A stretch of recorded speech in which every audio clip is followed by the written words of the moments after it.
하나님의 뜻을 이루는 남은 생애가 되어지도록 은혜를 베푸시옵소서.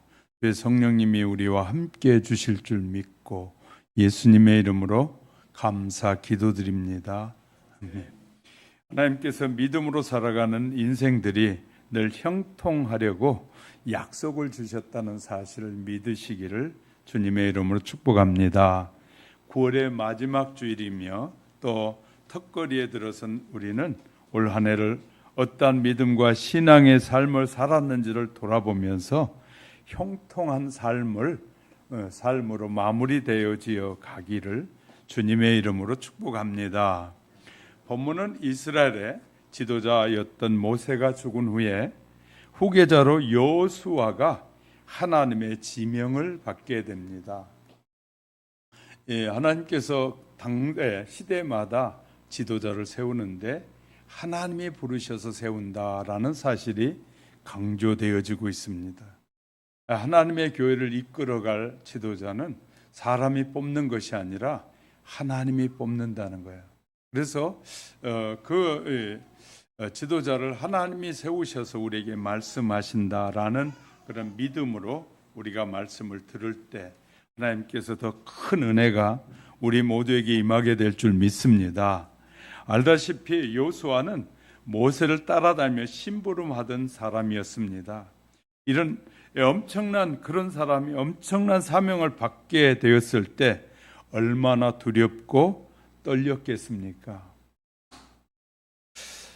이때 하나님께서 여호수아에게 나타나서 내가 모세와 함께 있었던 것 같이 너와 함께 있겠고 내가 너를 떠나지 아니하며 버리지 아니하리니 마음을 강하게 하고 담대하라. 이 백성에게 약속의 땅을 차지하게 할 것이다. 차지하도록 주겠다라는 말씀을 하셨습니다. 이 말씀을 자세히 상고하면 성도들이 천국에 들어갈 때까지 이 세상에서 심령의 갈급함을 느끼지 않도록 형통한 삶을 살아갈 수 있는 비결을 주시겠다라고 말씀하는 겁니다. 부모의 입장에서 장성한 아들이 철없는 아이나 성장한 자식이나 불구 자식이라도 똑같은 관심과 사랑을 하게 되는 것처럼 하나님은 모세와 같은 이 다양한 인물뿐만 아니라 예수 그리스도를 믿고 구원을 받는 하나님의 백성은 누구든지 똑같이 관심을 갖고 이 사랑으로 돌보시는 분이다라고 우리에게 말씀하는 거예요.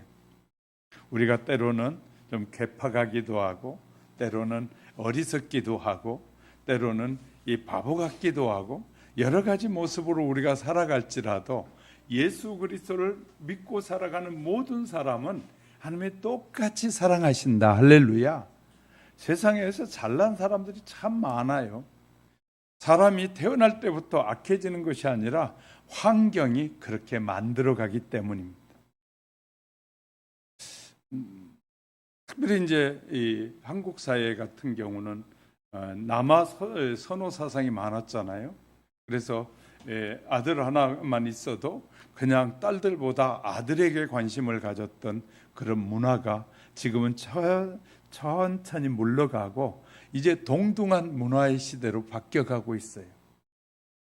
그러니까 저희 세대만 해도 아들이라고 하면 엄마 아들이 그냥 소중하게 여겼던 그런 시대예요. 그래서 부엌에도 못 들어오게 하고 오직 그냥 가만히 있으라고만 했던 시대라면 지금은 그런 시대가 아니에요. 남자든 여자든 부엌이든 모든 일을 함께 공유하는 시대로 변화가 일어나고 있어요. 그런데 아직도 일부의 많은 사람들 중에는 지금까지 내려왔던 그 문화 때문에 갈등하기도 하고 아파하기도 하고 힘들어하기도 해요. 그런 가운데 변화는 뭐가 되고 있다? 계속 되어져 가고 있다. 그러니까 그 사이에 우리가 어떻게 살아야 할 것인지는 지혜로운 지혜가 필요한 것 같아요. 그런데 세상의 지혜로는 안 되고 하나님이 주신 지혜로 살아갈 때 지혜롭게 살아갈 수 있다는 것입니다. 하나님은 온 우주 만물을 창조하신 위대한 분이실 뿐만 아니라 우리의 머리털까지도 세시며 참새 한 마리까지도 떨어지는 것을 간섭하시는 세심하신 하나님, 우리보다 훨씬 더 세심하시고 우리보다 더 우리를 사랑하시는 하나님이시다. 근데 우리가 그 하나님의 사랑을 느끼지 못할 때 세상에서 사랑을 받고 싶고 세상 사람들에게 인정받고 자기에게서 인정받고 싶어하는 사람, 하나님보다 자기에게 인정받고 싶어하는 것도 자기가 우상인 것이에요. 우리가 잘 알아야 돼. 하나님은 나 외에 그 어떤 것도 너에게 소중한 것이 없어야 된다, 이렇게 말씀하셔요. 저와 여러분의 이 세월이 가면 갈수록 할 수 없는 일이 참 많아져요. 40대, 50대는 무슨 일이든지 30대 돼도 할 수 있는 것 같아요. 그런데 60이 되고 70이 되고 80이 되면 할 수 없는 일들이 자꾸 줄어들어요. 왜냐하면 힘이 떨어지게 되고 머리가 지혜가 떨어지게 되고 이 생각이 떨어지게 되고 이렇게 인간의 한계가 자꾸 드러나기 시작해요. 그렇게 똑똑했던 사람들도 그냥 이 질병 앞에 맥을 못 추는 사람들이 얼마나 많은지 몰라요. 텔레비전에 나와서 막 유명하게 떠들고 막 사람들을 웃겼다, 그냥 슬프게 했다 했던 사람들도 나이가 드니까 어눌해져 가지고 이제 말도 표현하는 것도 시원찮고 삶이 시원찮은 사람들이 대부분이에요.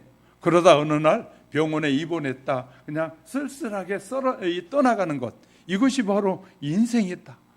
그러니까 인생을 알게 되면 우리를 창조하시고 만드신 하나님이 우리를 당신의 자녀 삼았다는 것이 얼마나 감격스럽고 얼마나 내가 소중한 것인가를 느껴지게 돼. 하나님을 알면 알수록 내 인생이 값어치가, 가치가 얼마나 소중한 가치를 가진 사람인가를 알게 된다. 여러분, 하나님을 얼마나 아십니까? 여러분, 예수님을 얼마나 아십니까? 성령님을 얼마나 아십니까?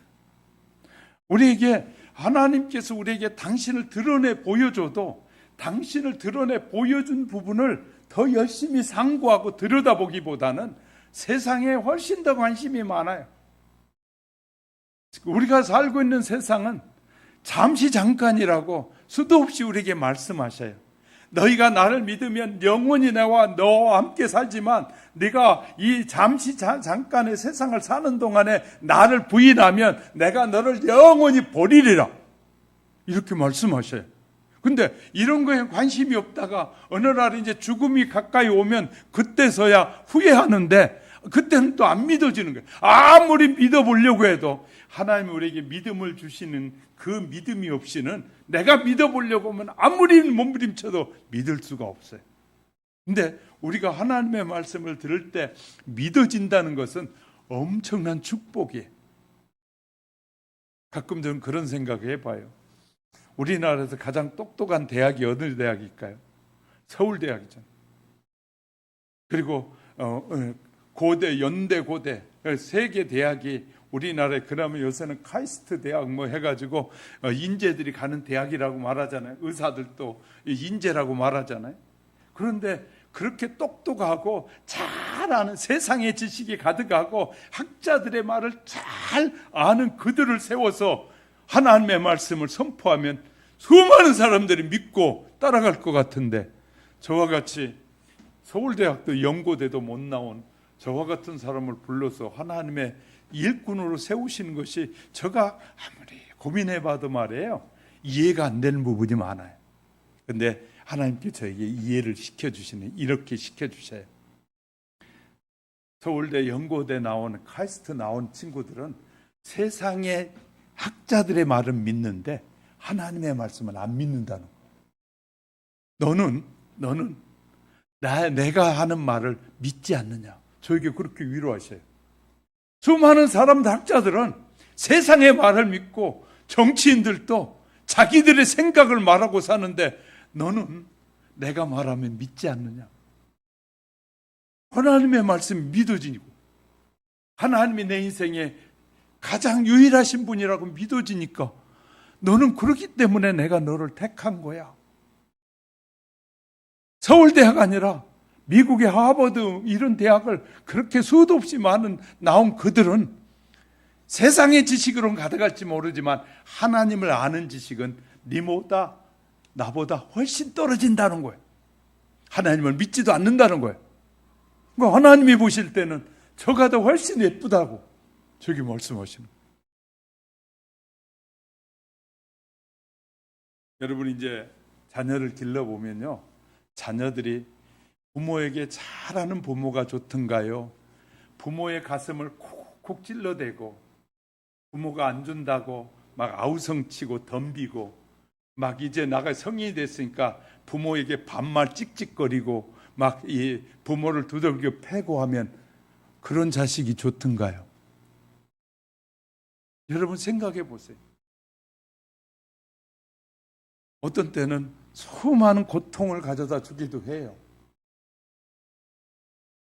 자녀들이 아파가지고 병이 들면 평생을 그런 부모들이 병원에 가면 많이 있어요. 엄마들이 창피하니까 마스크 끼고 아이들을 돌보고 장애가 있는 아이들을 돌보는 엄마들이 이 마스크 아니라 마스크 쓰고 모자 들로 쓰고 자기가 드러날까 봐서 창피해서 자식이 원수요. 축복이 아니라. 이런 걸 보면서 여러분은 뭘 느끼세요?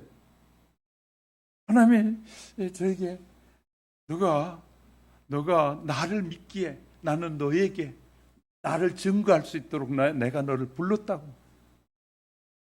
그러니까 우리가 하나님 전능하신 하나님을 믿느냐 믿지 않느냐가 엄청난 차이라는 거예요. 모세가 세상의 학문에 그렇게 많은 학문을 배우게 되잖아요. 그래서 오늘은 저는 여호수아의 사역을 살피면서 은혜를 받고 또 어떻게 했길래 하나님의 귀한 종이 되어서 이 형통한 삶을 살았는지에 초점을 맞추면서 시간은 초겨울, 이 초가을 햇볕 속에 간간히 불러오는 시원한 바람처럼 우리의 신앙에 새로운 활력소가 되는 말씀이 되기를 주님의 이름으로 축복합니다. 첫째, 모세 시대에서 여호수아의 시대로 바뀐다는 거예요. 모세의 일생은 3기로 나누어서 설명할 수 있습니다. 첫 번째, 바로의 궁전에 살던 40년. 두 번째, 미디안 광야에서 양을 치며 살던 40년. 세 번째, 출애굽의 사명을 수행한 40년으로 구분이 됩니다. 이렇게 나누어 보면 애굽에서 40년은 인간 모세의 형성기였다면 미디안 광야의 40년은 신앙인으로서 성숙기예요. 그리고 마지막 40년은 뭘까요? 사명자로서 그 사역을 잘 감당하는 시기였어요. 첫 40년은 육의 사람으로, 두 번째 40년은 영의 사람으로, 세 번째 마지막 40년은 봉사자로 산 것이 모세의 120년의 생애였다. 이 모세의 삶의 모습은 바로 성도들의 삶의 모습이어야 합니다. 인간은 육체로 태어나서 영의 사람으로 성숙해지고 사명의 사람으로 봉사자가 돼서 우리의 생애를 잘 마무리하는 거예요. 120세가 되었으나 모세는 눈이 흐리지 아니했다고, 기력이 쇠하지도 아니했다고 신명기 34장 7절에서 말합니다. 기력이 쇠하지도 아니하고 불구하고 모세는 죽었다. 성경 기록하고 있어요. 그러므로 인간의 죽음이란 그 육체가 사제와 사명으로 그 일을 다 하기 전에는 결코 죽음을 보지 못하리라. 그래서 가끔 이제 가장 우리가 위험한 것이, 삶에서 위험한 것이 운전이라고 생각할 수 있거든요. 운전은 순간을 놓치면 1초, 2초 사이에 사고가 나서 우리가 때로는 장애가 되기도 하고 별일이 다 일어나요. 그런데 순간순간 목사도 피곤하니까 어떨 때 깜빡할 때가 있어요. 근데 차가 획청하는 순간에 깨서 눈을 딱 뜨는 순간에 하나님이 지켜주셨구나. 그런 경험할 때가 참 많이 있어요. 오랜 시간, 4-5시간씩 운전하다 보면요, 우리 모두가 육체적으로 피곤할 때도 있잖아요. 그럴 때 그런 위험한 순간순간을 만날 때마다 내가 아직 사명이 있어서 죽지 않는구나. 내 옆에서 사고가 나고 차가 뿌드득하고 막 밀고 가고 막 그럴 때도 있거든요. 그런데도 불구하고 하나님이 나를 지켜주고 계시구나. 사명이 다하지 않았기 때문에 내가 살고 있구나. 그러면 이제 이 두 사람 아론과 모세가 어디에서 죽게 되냐면 산에서 죽게 돼요. 형 아론은 호르산에 올라가서 죽었고요. 모세는 느보산에 올라가 죽게 됩니다. 산 꼭대기에 올라가 죽었다는 것은 상징적인 의미가 함축되어 있어요. 하나님은 높은 곳에 계시고 인간은 낮은 데 있다라는 의미를 우리에게 전달해 줍니다. 산은 높고 평지는 낮습니다. 사람은 평지에 살고 하나님은 위에 계신단 말이에요. 인간은 평지에서 살다가 하나님께로 돌아간다는 말이거든요. 산에서 죽는다는 말은 하나님께로 돌아가자는 열망의 표현이다. 땅 위에서 사는 동안에 하나님의 은혜로 살고 죽어서 돌아가자 하면 우리 인간의 이 기원이기도 한다. 예수님은 사람의 몸으로 이 땅에 오셔서 낮고 천한 인생들과 함께 사시다가 갈보리 언덕에서 누가복음 23장 46절에 보니까 아버지여 내 영혼을 아버지의 손에 부탁하나이다 라고 기도하면서 운명하신 주님의 모습을, 이 모습이 모세의 죽음과 같고 인간은 땅에서 열심히 봉사하며 살다가 위로 돌아간다는 것입니다. 하나님은 새로운 지도자를 누가 뽑냐면 하나님이 선택해요. 많은 사람들은 하나님이 뽑아놓은 지도자를 자기 멋대로 평가하는 사람이 얼마나 많이 있는지 몰라요. 하나님이 뽑아서 교회의 지도자로 세웠는데 자기 내 말 안 듣는다 그래. 자기 말을 안 듣는다. 하나님이 뽑은 사람은 하나님의 말만 듣는 거예요. 하나님의 말만. 사람의 말을 듣는 사람이 아니라 하나님은 누구에게 말하냐면 하나님의 백성들에게 가르치고 교육할 때 하나님의 사람에게, 하나님이 뽑아 세운 종에게 말씀하시는 거예요. 우리가 잘 알아야 돼. 이게 우리의 신앙이 잘못되어 있는 사람들이 너무 많아요. 나도 하나님과 같지 않는, 나도 하나님 믿는데, 그러다가 모세 형 아론과 미리암이 문둥병이 걸리는 일이 생겼어요. 그러면서 하나님이 이렇게 말씀하셔요.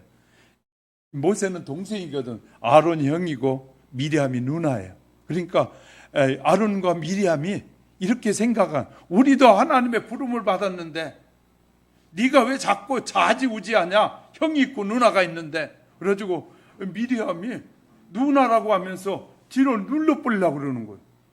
그러니까 그때 하나님이 개입하셔요. 아론과 미리암에게 내가 택한 종이다. 내가 택한 종이다. 자, 그러면 우리가 해야 될 일이 뭐냐면, 성도들이 해야 될 일이 뭐냐? 하나님이 세우신 종이 하나님의 말씀을 잘 우리에게 전해주도록 성령님 역사해 주세요.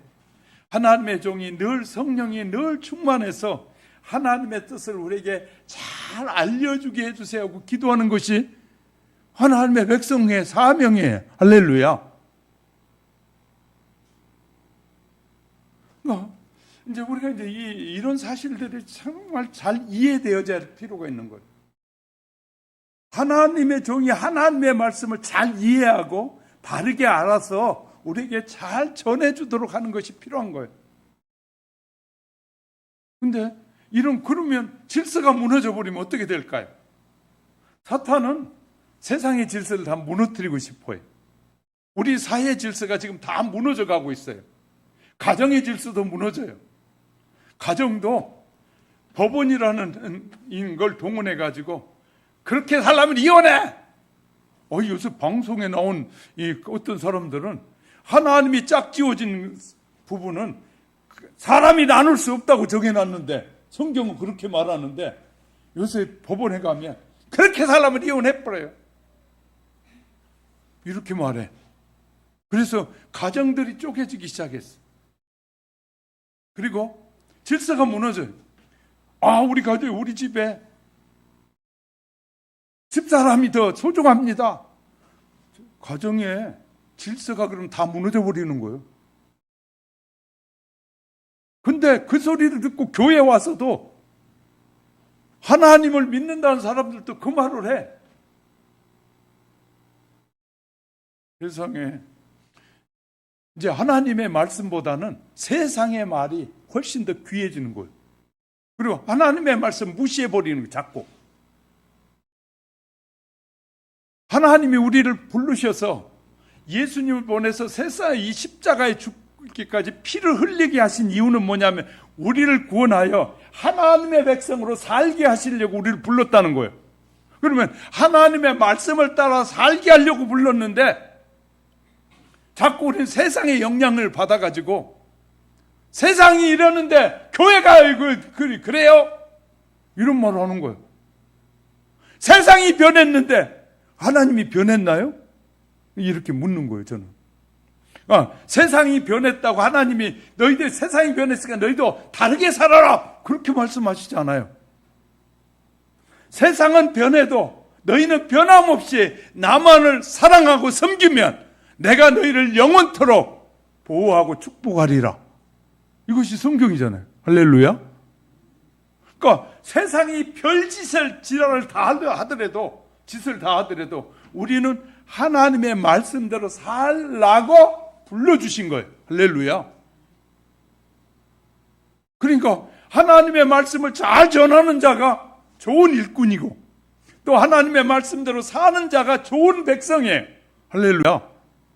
나라법을 잘 어기는 사람이 그 나라의 좋은 시민이 아니라 나라의 법을 잘 지키는 사람이 좋은 시민이에요, 그 나라에.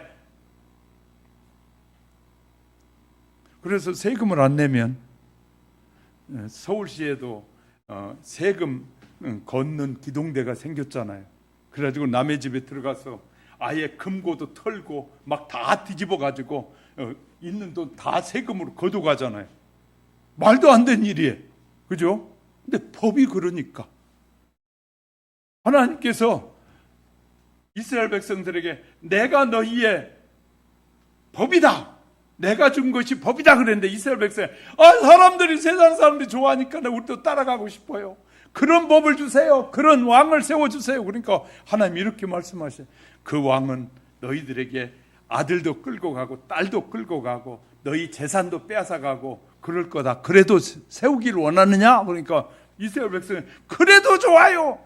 그래서 군대가 생겨서 군대에 끌려가는 거예요. 그래도 뭐라고 말을 못하는 거예요. 왜? 그렇게 하자고 사람들이 왕을 세웠으니까. 그래서 대한민국에 태어난 젊은이들은 옛날에는, 그래도 지금은 1년 6개월밖에 안 가지만 옛날에는 3년간 가서 꼬박 두들겨 맞으면서 그 군대 생활을 했어요. 3년 동안. 왜 그랬을까? 법이 그러니까. 그렇게 살겠다고 하나님 앞에 말했어요. 그냥 우리가 자업자득이라는 말이 하잖아요. 자기가 뿌린 씨앗을 자기가 거두는 거거든요. 정말 우리가 잘 알아야 돼. 바르게 알아야 돼. 근데 새로운 지대를 선택하면서 하나님이 이렇게 약속하셔요. 1절, 2절 우리 같이 읽어봐요. 시작. 여호와의 종 모세가 죽은 후에 여호와께서 모세의 수종자 눈의 아들 요수아에게 말씀하여 이르시되 내 종 모세가 죽었으니 이제 너는 이 모든 백성과 더불어 일어나 이 요단을 건너 내가 그들 곧 이스라엘 자손에게 주는 그 땅으로 가라. 이렇게 말씀하고 계셔요. 이 말씀의 뜻은 요수아는 모세가 미디안 광야에서 숨어 살 때 애굽에서 태어났어요. 이 요수아는 이 모세가 미디안 광야에 숨어 살고 있을 때 태어난 그런 요수아였어요. 인간은 누구든지 아무도 모를 때 하나님께서 이스라엘 애굽 사역을 위해서 모세를 광야에서 연단시켰어요. 사람들이 아무도 관심 갖지 않을 때 모세를 연단해. 저도 목사가 되기 전에 아무도 저에 대해서 말하지 않을 때 하나님은 저를 부르셨어요. 그리고요, 삼각산 올라다니면서 얼마나 기도하게 하셨는지 몰라요. 얼마나. 그리고 그때마다 금식하며 배가 고파서, 좀 배고픈 거 못 참는 사람인데 하나님께서 30일도 금식시키고 21일도 동굴 속에서 금식도 시키고 일주일하고 한 것들은 너무 많죠. 그렇게 배가 고픈 걸 참아가면서 그냥 물만 마시면서 그냥 하나님 앞에 매달리게 하시는 그 훈련을 받을 때 아무도 제가 뭘 하고 있는지도 몰랐어요. 근데 그때 하나님은 저를 훈련시키죠. 그래서 하나님의 종으로 세워주신 거예요. 제가 사고 나가지고요, 다른 사람에게 위해를 줬을 때 하나님이 그를 치료해 주시면서 저에게 보상을 하지 않도록, 내가 실수한 거니까 저가 실수한 것을 하나님이 보장해 주셨는데, 어떻게 보장해? 그가 저에게 아무것도 요청하지 않도록 해 주신 거예요. 그때 제가 딱 깨달았어요. 그러면서 하나님이 저에게 이렇게 말씀해요. 너는 나의 종이다. 내가 주는 것으로 먹고 내가 주는 것으로 배우고 내가 주는 것으로 살라. 내가 너를 끝까지 책임져 주마. 저를 끝까지 책임져 주신다고 약속하신 분은 세상에 아무도 없어요. 근데 하나님은 저에게 저를 부르시면서 내가 너를 끝까지 책임져 줄게. 불 가운데 물 가운데 지날지라도 두려워하지 말라, 염려하지 말라. 내가 너를 지키고 보호해 줄게. 이렇게 보장해 주시는 분 누구밖에 없다고요? 하나님밖에 없어요. 그러니 제가 더 열심히 하나님만을 섬길 수밖에 없잖아요. 욕심 부리지 않고. 왜? 하나님이 다 책임져 주신다고 하니까. 저는 이렇게 부름을 받았어요. 저도 사람들이 아무 관심이 없을 때. 우리 여기 있는 김양옥 권사님은 저하고 청년 때 같이 청년회를 했던 분이니까. 청년회 제가 있을 때 제가 주의 종이 되리라고는 우리 김 권사님도 몰랐어. 그냥 젊은 놈 팽 놀기도 하고 그냥 이리저리 굴러다니고 그런 사람으로 알았지, 하나님의 종이 돼서 하나님의 말씀을 증거하리라고도 몰랐을 거예요. 근데 하나님이 이렇게 저를 불러서 쓰시는 거예요. 그러니 저는 하나님 앞에 더 집중할 수밖에 없잖아요. 자, 사명의 승계의 원리를 보면 요수아가 모세 후계자가 될 수 있었던 것은 여러 가지 면에 생각할 수 있습니다. 그는 모세를 섬기는 시종처럼 그를 섬겼고 하나님의 종이었습니다. 그는 군대 지휘관으로 아말렉 전투에 참여하기도 했고 시내산에서 율법을 받을 때 모세를 수행하기도 했고 가나안 땅을 점탐할 12명의 사람 중에 한 사람으로 갈렙과 함께 긍정적인 보고를 하기도 했고 그런 사람이었다는 거예요. 그러니까 하나님이 요수아를 잘 훈련하여 지켜보고 계시다가 하나님께서 모세가 딱 하나님이 데려가시면서 요수아를 세웠다 그 말이에요. 인간의 사명에 한계가 있다는 사실을 우리에게 보여주는 거예요. 인간의 사명에는 한계가 있다. 한 사람이 모든 일을 다 할 수 없습니다. 모세의 사명은 요단강에서 끝나고 요수아의 사명은 요단강에서 시작돼요. 시작된다. 하나님의 일은 영원하고 인간의 수명은 짧기에 개개인의 사명이 한계가 있다 그 말이에요.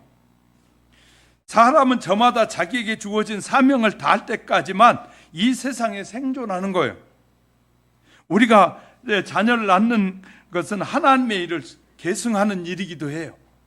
또 하나님의 섭리가 있어요. 모세는 요단강에서 그의 사명을 끝내고 느보산에 올라가 죽게 돼요.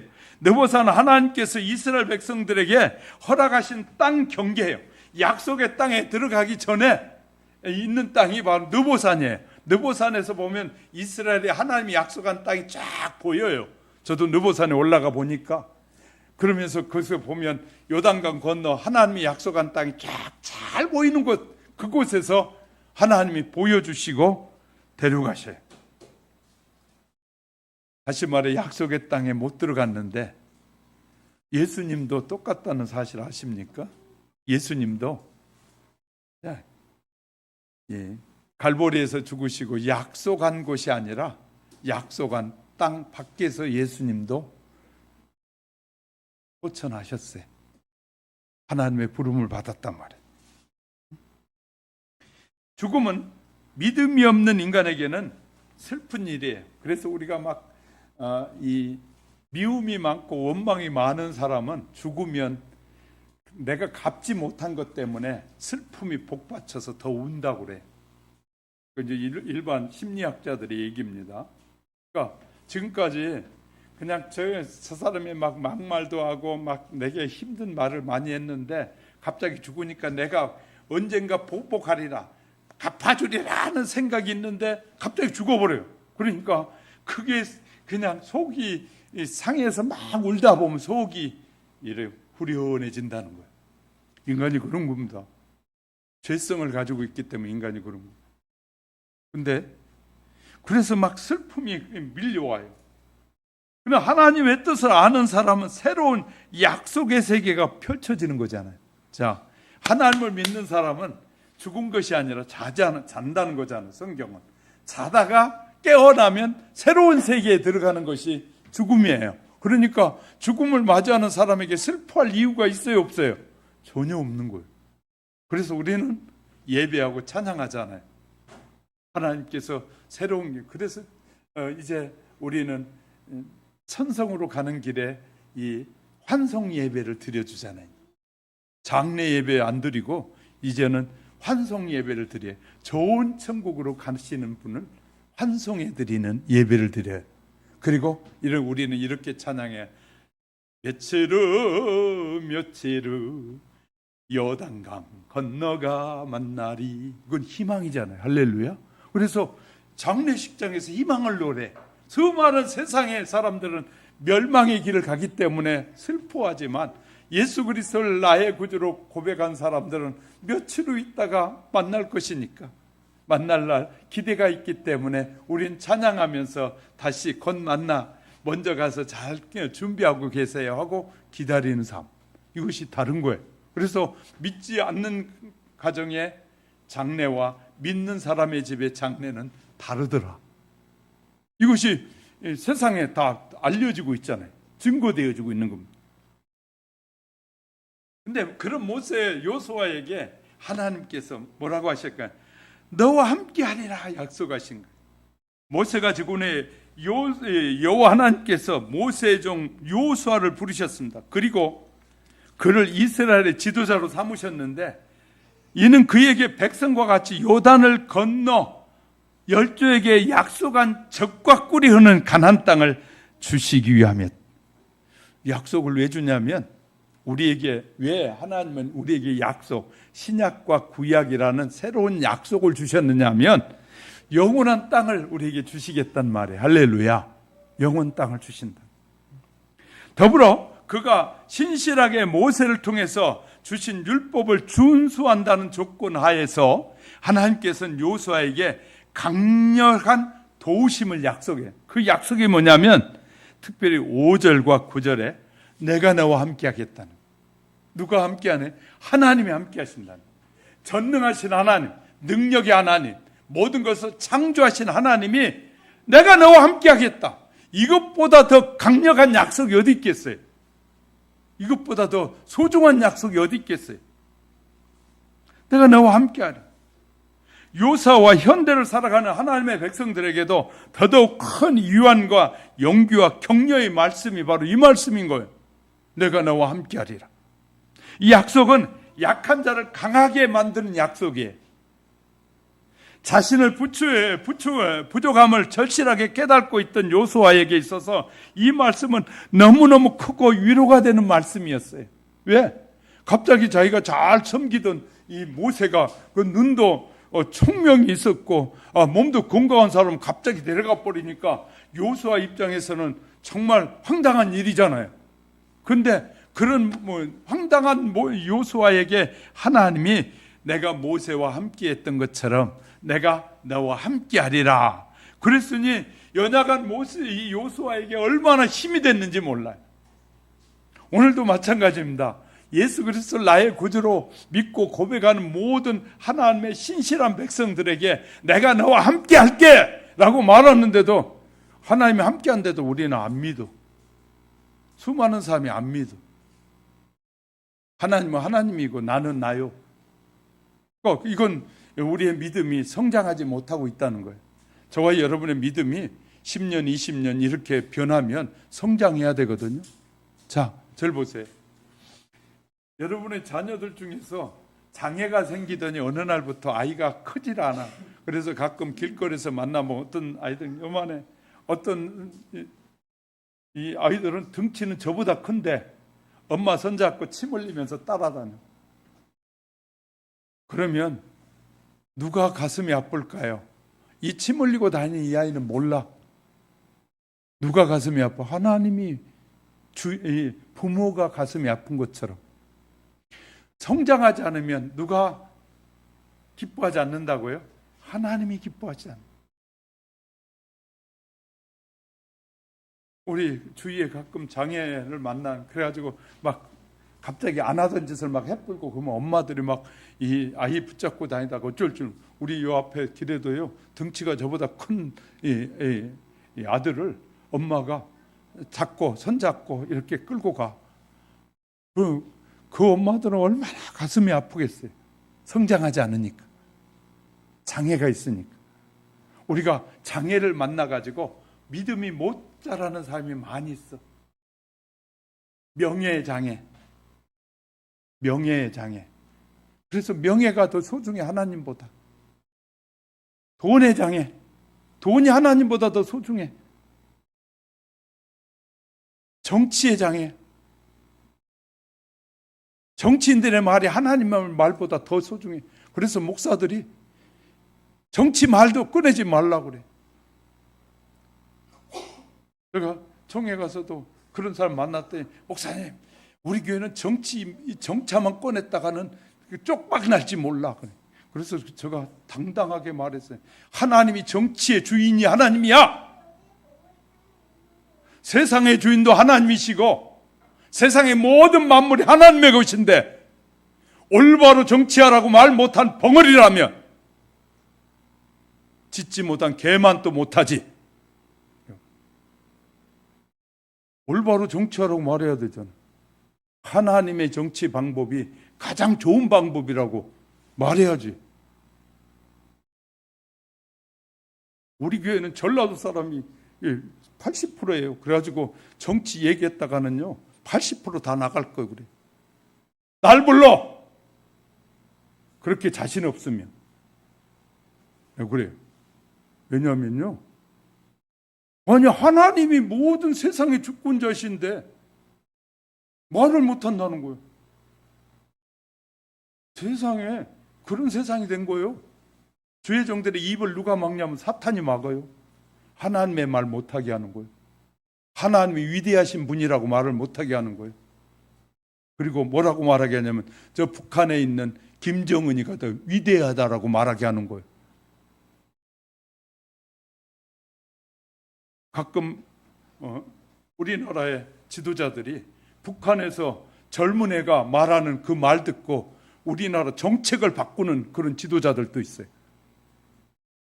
아니 이제 40대밖에 안 되는 북한의 김정은의 말을 듣고 그가 아나운서를 통해서 우리는 이렇게 할 거야. 그러면 거기에 맞춰가지고 예 하고 답변하는 그런 지도자들이 있어. 그런데 주의 종이 말도 못하고 잘했어 그러고 있으란 말이에요. 하나님의 종은 하나님의 뜻을 거스리는 사람들에게 당당하게 하나님이 기뻐하시지 않는다라고 말하는 게 하나님의 종이에요.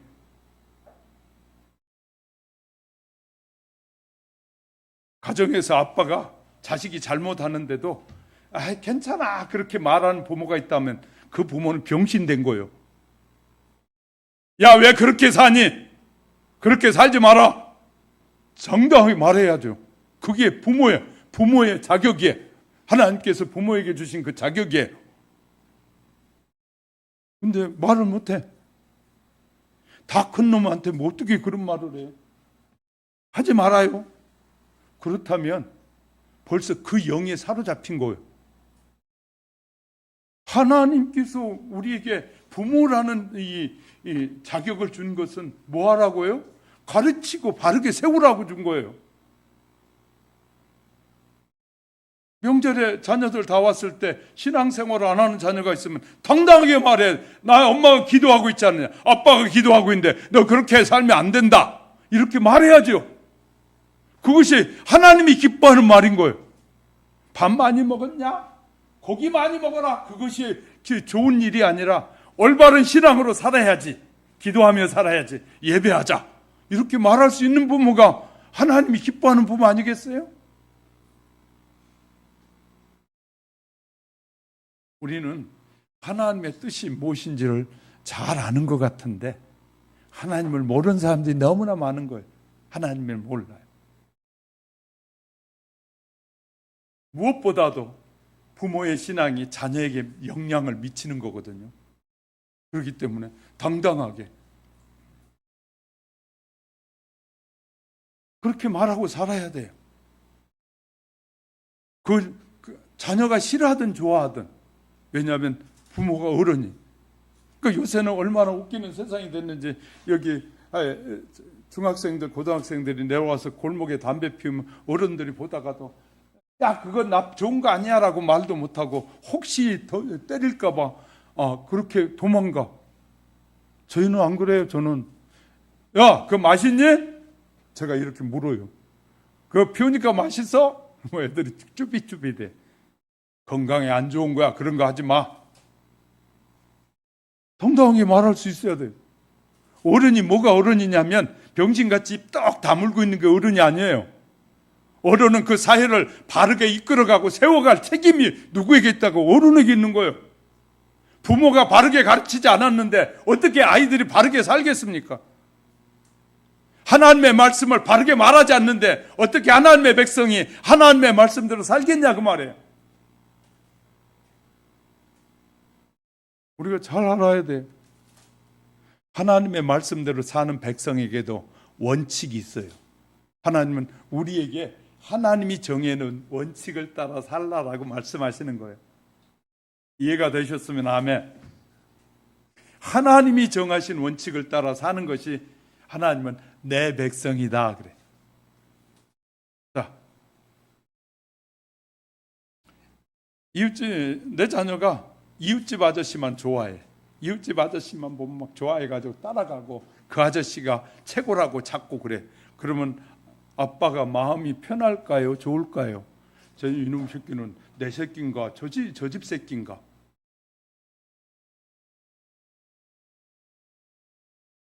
그러니까 저도 그렇게 생각해요. 저가 하는데 저 말 딱 가로막고 누가 줬는데요? 그러면 저 새끼는 그놈 새끼 자식인가 봐. 그런 생각이 들지 않겠어요? 진짜 내 자식이라면 내 말을 들어야 되잖아요. 그죠? 자, 여러분이 하나님의 백성이라면, 저와 여러분이 하나님의 백성이라면 하나님의 말을 들어야 돼. 할렐루야.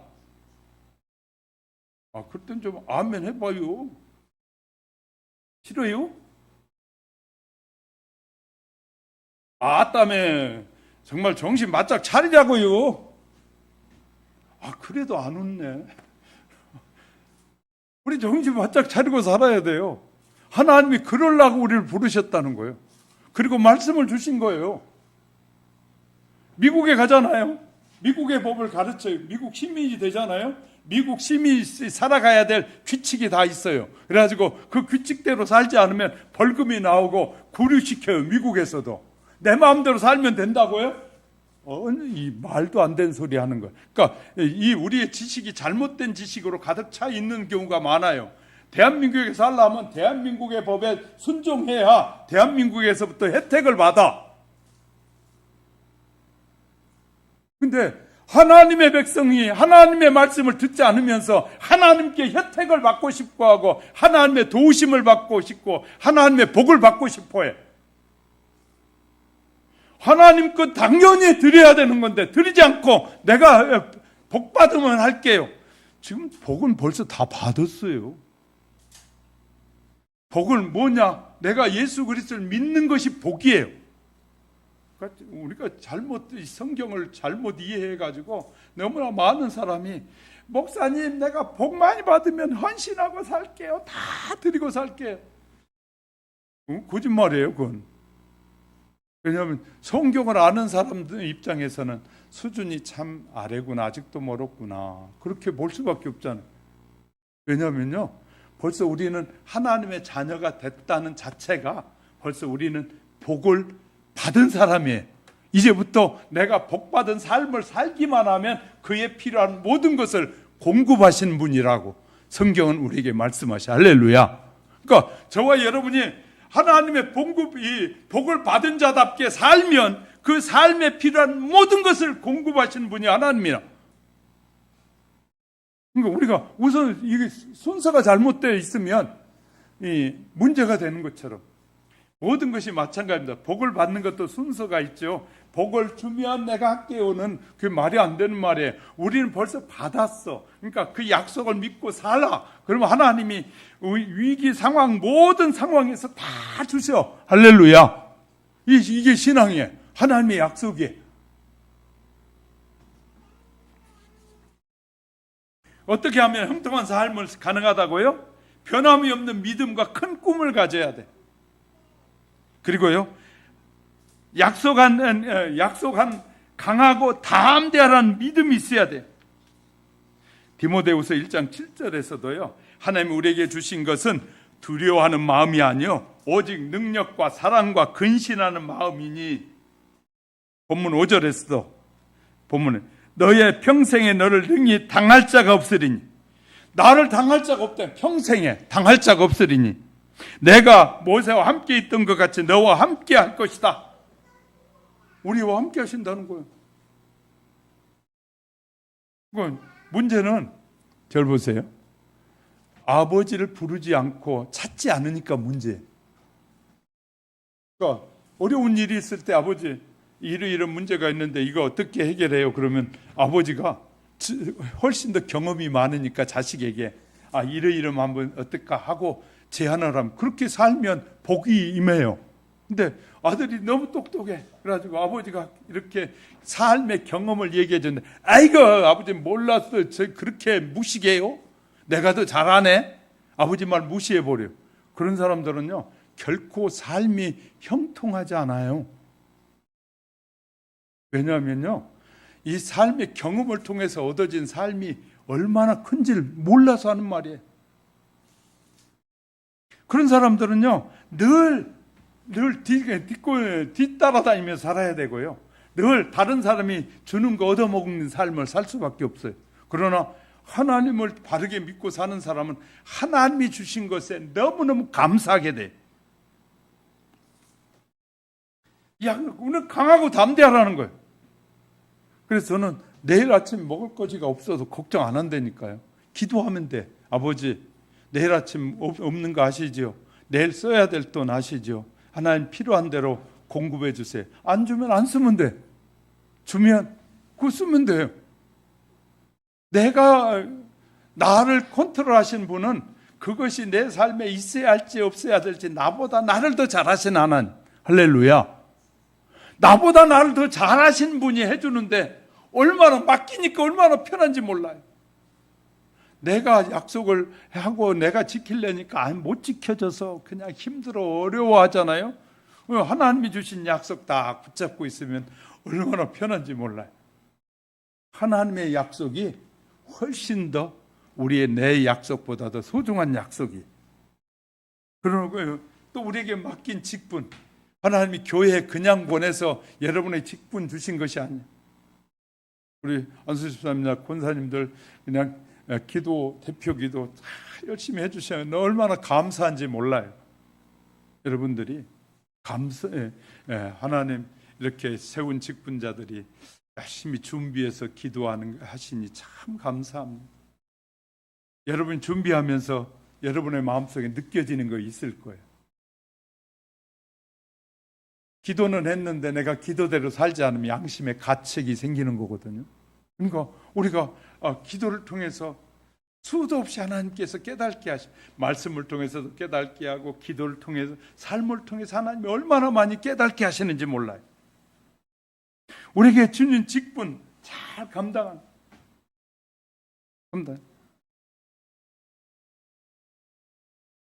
자, 마지막에 하나 더 말씀드리면, 좌우로나 흔들리지 말라는 거예요.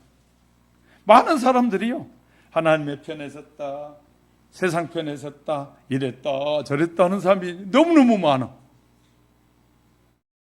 저는 하나님의 편에만 서기로 딱 작정을 했어요. 그러니까 흔들릴 필요가 없어. 내가 이 길을 가리라 라고 딱 정하고 따라가면 흔들릴 필요가 없어요.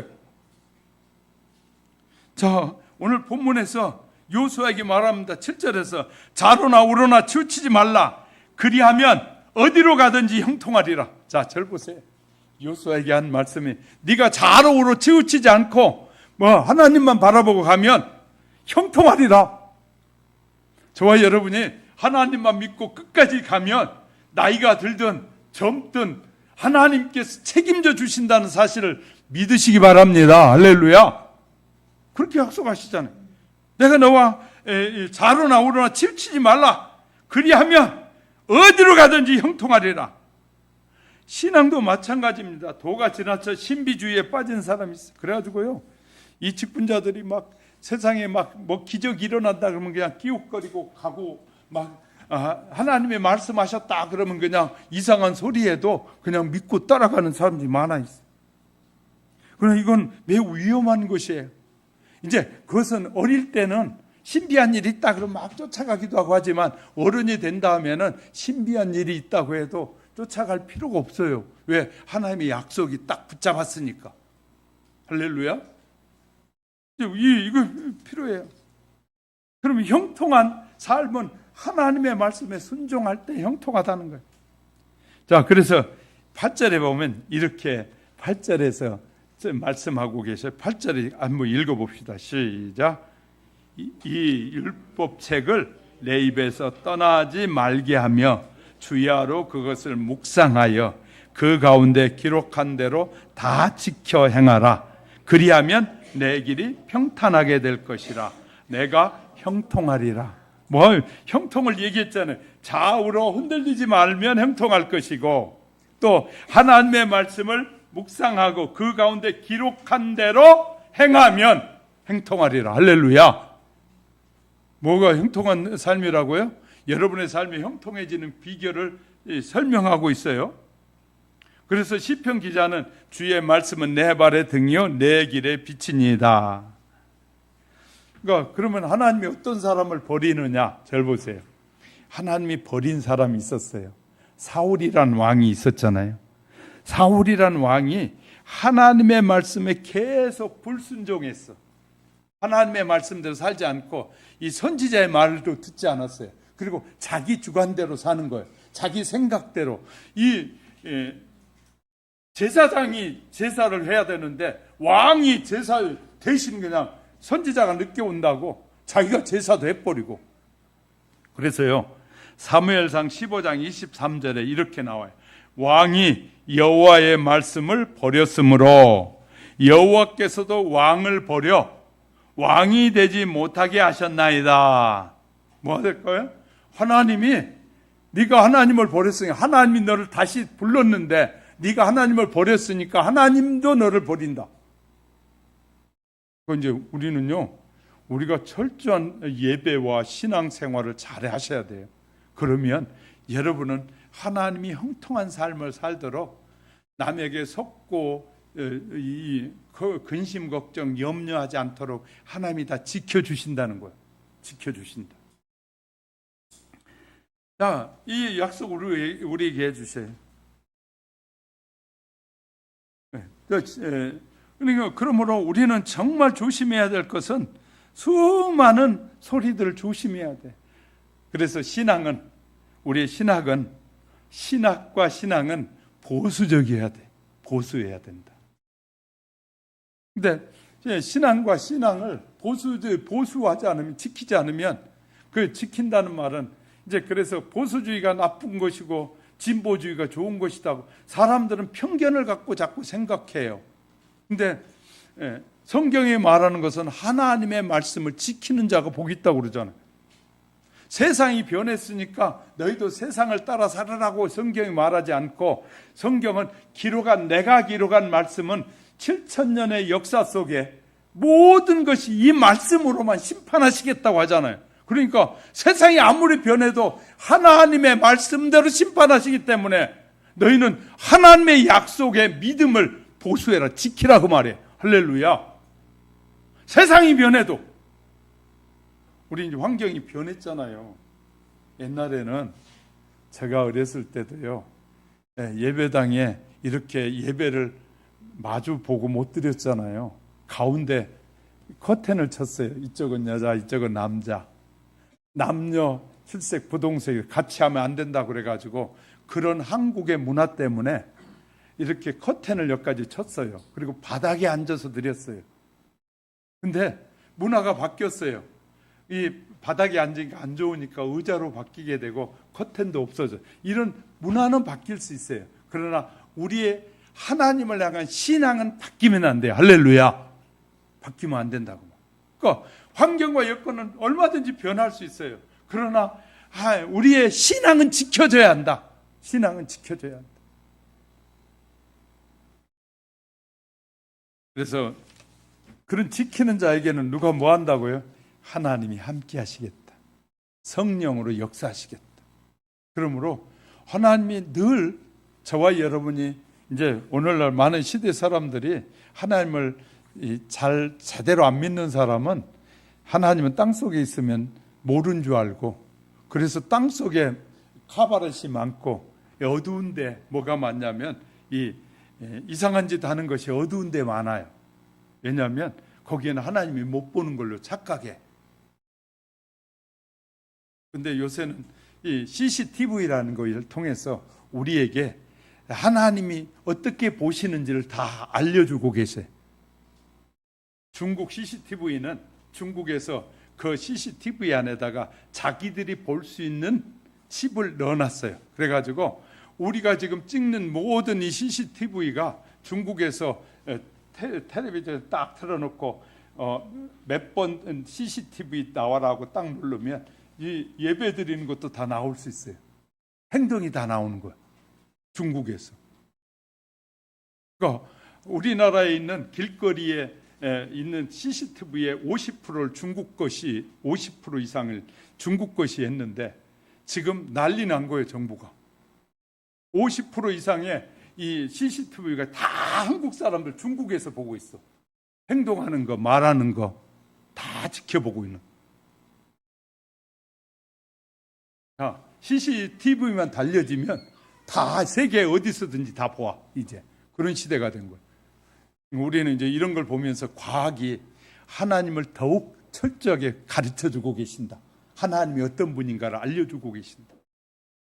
하나님은 땅속이든 하늘이든 어디든지 당신의 자녀들을 다 살피고 계신다. 그러므로 우리가 하나님의 뜻대로 사는지 안 돼. 저는 여러분이 하나님의 뜻대로 사는지 안 사는지 몰라요.